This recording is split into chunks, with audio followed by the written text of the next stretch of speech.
जय हिंद साथियों, हमारे परिवार बिहारी क्लासेस में आपका शुभ स्वागत है। तो अभी एसएससी एमटीएस का एग्ज़ाम चल रहा है। इस एग्ज़ाम में पूछे जाने वाले सभी महत्वपूर्ण जीके के 25 इंपॉर्टेंट प्रश्नों को देखते हैं। पहला प्रश्न, काल बैसाखी किस राज्य का स्थानीय हवा का नाम है? तो यह पश्चिम बंगाल का स्थानीय पवन का नाम है काल बैसाखी, इसे याद रखिएगा। चिनूक हवा यह खासकर उत्तरी अमेरिका में चलती है, जो कि अलास्का पर्वत से निकलती है। इसे चिनूक हवा को अलास्का का गर्म कंबल के नाम से जानते हैं। खमसीन स्थानीय पवन है, जो कि मिस्र देश में चलती है। दोस्तों, यह एग्जाम में पूछा गया प्रश्न है। खमसीन हवा मिस्र में है। और योमा हवा, जो कि जापान का स्थानीय पवन का नाम है, योमा। अगला दूसरा प्रश्न देखते हैं, दीपा कर्माकर का संबंध किस खेल से है?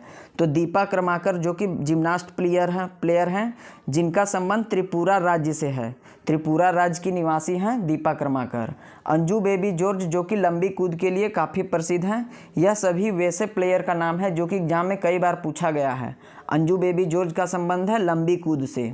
भवानी देवी जो कि भारत की प्रथम ओलंपिक में क्वालिफाई करने वाली भारतीय महिला तलवारबाज थीं। वे तलवारबाजी से संबंधित है भवानी देवी। अगला प्रश्न तीसरा देखते हैं, काफ़ी इंपॉर्टेंट प्रश्न है स्पोर्ट्स का। फीफा वर्ल्ड कप में फ्रांस के कप्तान कौन थे? तो फीफा वर्ल्ड कप हुआ, उसमें फ्रांस के कप्तान थे एम्बापे। फ्रांस का टीम रनर अप टीम रहा था और विनर टीम था अर्जेंटीना, जिनके कप्तान थे लियोनेल मेसी। इसे याद रखिएगा साथियों। अगला प्रश्न चौथा, आगे बढ़ते हैं। उस्ताद असद अली खां का संबंध किस वाद्य यंत्र से है? तो उस्ताद असद अली खां का संबंध रुद्रवीणा से है। रुद्रवीणा का संबंधित है असद अली खां। ब्रजभूषण काबरा, यह एसएससी जीडी में पूछा गया प्रश्न है। ब्रजभूषण काबरा का संबंध है गिटार से। गिटार हमारा राइट आंसर हो जाएगा। और यह प्रश्न पूछा गया स्टेनोग्राफर में, पंडित राम नारायण शर्मा का संबंध किस वाद्य यंत्र से है? तो पंडित राम नारायण शर्मा सारंगी वादक हैं, इसे भी ध्यान रखिएगा। अगला आगे बढ़ते हैं, लेटेस्ट करंट अफेयर का एक प्रश्न है। चंद्रयान 3 को किस रॉकेट के द्वारा लॉन्च किया गया? तो आने वाले एग्जाम में यह प्रश्न जरूर बनेगा।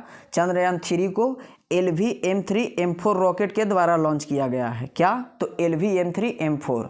और यह 14 जुलाई को यह लॉन्च किया गया और चंद्रमा के सतह पर 23 अगस्त को शाम 6:04 पे यह सॉफ्ट लैंडिंग किया था। अगर यह प्रश्न पूछा जाएगा कि चंद्रयान 3 का वजन कितना है, तो 3900 kg इसका कुल वजन है साथियों। यह कंटेंट और हमारा एक्स्ट्रा फैक्ट अगर आपको सही लगता है तो प्लीज़ हमारे इस चैनल को सब्सक्राइब कर लें और अपने सभी साथियों को यह वीडियो शेयर करें ताकि उनका भी हेल्प हो पाए। अगला प्रश्न देखते हैं छठा, द गोल्डन थ्रेशोल्ड नामक पुस्तक किनके द्वारा लिखा गया है? तो यह पुस्तक सरोजिनी नायडू के द्वारा लिखा गया है, द गोल्डन थ्रेशोल्ड। यह एग्जाम में पूछा जाएगा। और भी सरोजिनी नायडू के पुस्तक देखते हैं, द ब्रोकन विंग्स। यह काफ़ी चर्चित और एग्जाम में पूछा गया प्रश्न है। ब्रोकन विंग्स पुस्तक सरोजिनी नायडू के द्वारा लिखा गया है। सरोजिनी नायडू को भारत कोकिला के नाम से जानते हैं और लता मंगेशकर जी को स्वर कोकिला के नाम से जानते हैं। यह एग्जाम में पूछा जाएगा प्रश्न कि सरोजिनी नायडू गांधी जी से कब और कहां मिले थे पहली बार? तो 1914 ईस्वी में यह लंदन में सरोजिनी नायडू गांधी जी से मिले थे।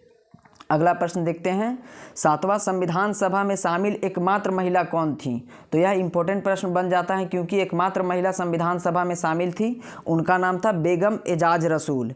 बेगम एजाज रसूल हमारा राइट आंसर हो जाएगा। उद्देश्य प्रस्ताव देख लेते हैं, जिसको हम प्रस्तावना कहते हैं। तो यह पारित किया गया था 13 दिसंबर 1946 को और यह स्वीकृत कब हुआ? तो 22 जनवरी 1947 को संविधान द्वारा स्वीकृत कर लिया गया। अगला प्रश्न आगे बढ़ते हैं, भारतीय अभिनेत्री हेमा मालिनी का संबंध किस शास्त्रीय नृत्य से है? तो जिन्हें हम ड्रीम गर्ल कहते हैं हेमा मालिनी को, वे भरतनाट्यम शास्त्रीय नृत्य से संबंधित है। भरतनाट्यम तमिलनाडु का शास्त्रीय नृत्य है। और वैजयंती माला, यह भी एक एक्ट्रेस हैं जो कि भरतनाट्यम की नृत्यांगना है। यामिनी कृष्णमूर्ति, मृणालिनी साराभाई, यह भरतनाट्यम, यह सभी भरतनाट्यम शास्त्रीय नृत्य के नृत्यांगना हैं। अगला प्रश्न आगे बढ़ते हैं, भारतीय रेलवे बोर्ड के नए अध्यक्ष कौन नियुक्त हुए हैं? तो रेलवे बोर्ड के चेयरमैन पूछा जा रहा है, तो अनिल कुमार लोहाटी जो हैं वर्तमान में भारतीय रेलवे बोर्ड के चेयरमैन हैं। कोल इंडिया लिमिटेड का हेडक्वार्टर पूछा जाएगा, तो कोलकाता उसका हेडक्वार्टर है कोल इंडिया लिमिटेड का।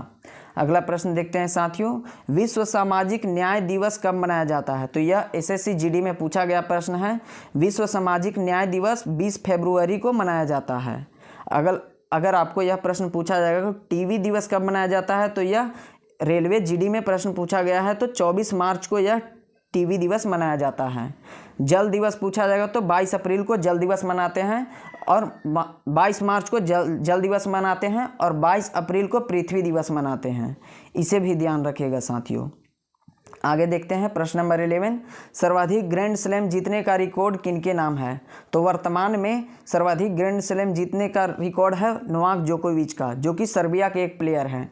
राफेल नडाल को यह पिछाड़ करके वर्तमान में ग्रैंड स्लैम जीतने वाले सबसे आगे हैं। और 2023 में ऑस्ट्रेलियन ओपन और फ्रेंच ओपन के पुरुष एकल विजेता कौन है? नोवाक जोकोविच। इन्हें भी याद रखिएगा, एग्जाम में पूछा जाएगा, करंट अफेयर का प्रश्न है।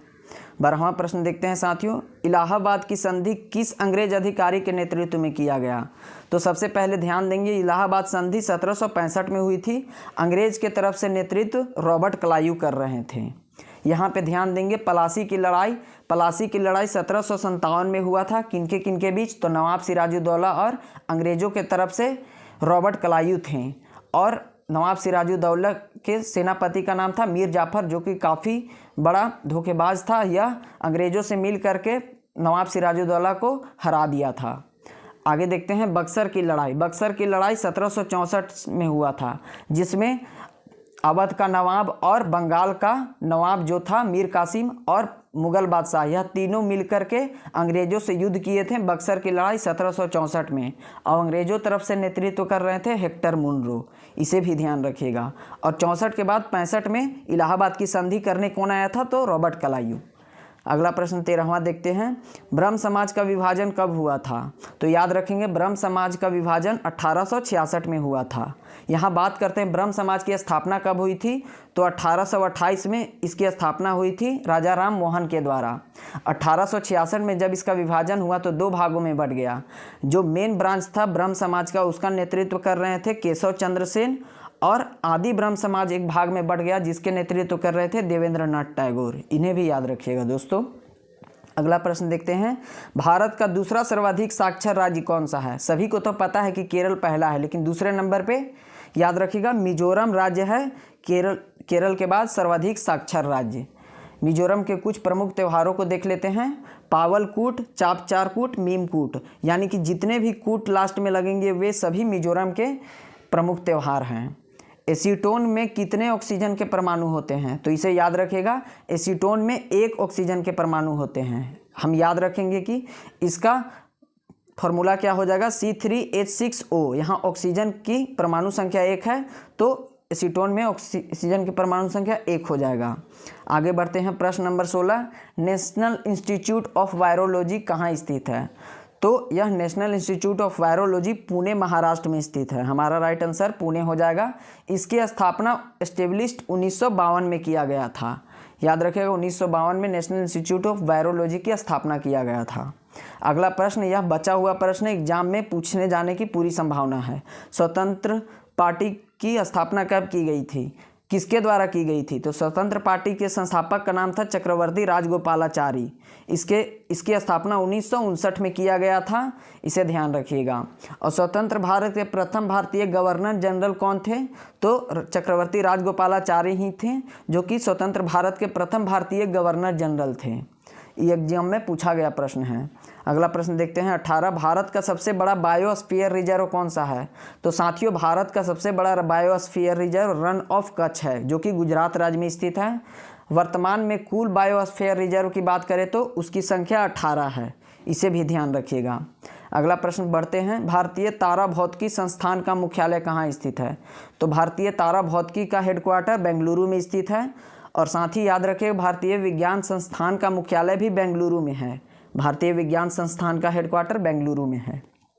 अगला 20 नंबर प्रश्न देखते हैं साथियों, मनुष्य के कान का कौन सा भाग बाह्य ध्वनि को एकत्रित करता है?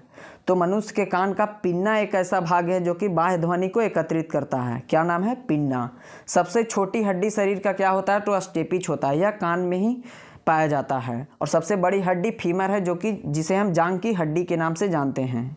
अगला प्रश्न देखते हैं, बोरोबुदुर मंदिर कहाँ स्थित है? तो यह इंडोनेशिया देश में स्थित है। बोरोबुदुर मंदिर यह बौद्ध धर्म का सबसे बड़ा मंदिर है। यहाँ बात करें हम हिंदू धर्म का सबसे बड़ा मंदिर अंकोर वाट मंदिर है, जो कि कंबोडिया देश में स्थित है। याद रखिएगा, बौद्ध धर्म का सबसे बड़ा मंदिर बोरोबुदुर मंदिर इंडोनेशिया में है और हिंदू धर्म का सबसे बड़ा मंदिर अंकोर वाट मंदिर कंबोडिया में है। अगला प्रश्न देखते हैं, माही नदी का उद्गम किस राज्य से होता है? तो छत्तीसगढ़ राज्य से माही नदी का उद्गम होता है साथियों। अब कावेरी नदी की बात करें तो कावेरी नदी दक्षिण भारत की एक नदी है, इसका उद्गम ब्रह्मगिरी पर्वत से होती है महाराष्ट्र में। और गोदावरी नदी की उद्गम यह पश्चिमी घाट के त्र्यंबकेश्वर पहाड़ी नासिक में स्थित है, वहाँ से यह गोदावरी नदी निकलती है। इसे याद रखिएगा, कावेरी नदी ब्रह्मगिरी पर्वत, गोदावरी नदी त्र्यंबकेश्वर पहाड़ी और महानदी छत्तीसगढ़ से निकलती है। 23वां प्रश्न देखते हैं, एशियाई खेल में स्वर्ण पदक जीतने वाली प्रथम भारतीय महिला कौन है? तो कमलजीत संधू जो हैं एशियाई खेल में स्वर्ण पदक जीतने वाली प्रथम भारतीय महिला हैं। और यहाँ बात करें हम, एग्जाम में पूछा जाता है प्रश्न, प्रथम भारतीय महिला ओलंपिक पदक जिन्होंने महिला होकर ओलंपिक पदक जीते थे, पहला में कौन थे? तो कर्णम मल्लेश्वरी जीत थे। याद रखिएगा, कर्णम मल्लेश्वरी प्रथम भारतीय महिला ओलंपिक विजेता हैं। अगला प्रश्न देखते हैं, ड्रॉप शब्द का संबंध किस खेल से है? तो बैडमिंटन शब्द से संबंधित है ड्रॉप शब्द। और भी देखते हैं, बैडमिंटन से संबंधित एग्जाम में पूछा जाता है डबल फॉल्ट और ड्यूस।